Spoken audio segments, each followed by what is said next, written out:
ओम शांति। आज આપણે સમજીશું કે ભગવાન સાથે બાળકનો સંબંધ જોડવાથી પ્રાપ્તિ થાય છે કે ભક્ત બનવાથી પ્રાપ્તિ થાય છે। ભગવાન અને ભક્ત, બાળક અને પિતા। તો બાળકને પિતા પાસેથી તો બધો વારસો મળે, પિતા પાસે જે કઈ સંપત્તિ હોય બધી બાળકને મળે।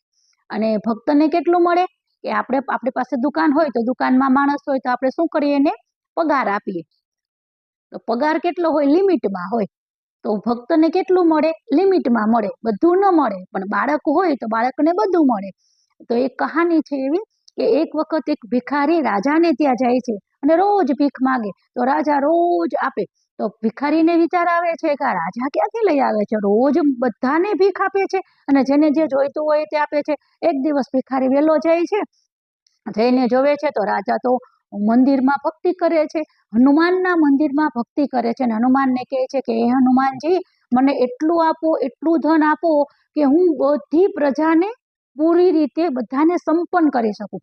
ભિખારી સાંભળે છે કે આની પાસે તો કઈ છે નહીં, આ તો બધું હનુમાન પાસે માંગે, તો હું ડાયરેક્ટ હનુમાન પાસે જાઉં। હનુમાનના મંદિરે પહોંચે છે, જોવે છે તો હનુમાન તો રામ અને સીતાના ચરણોમાં બેઠા છે।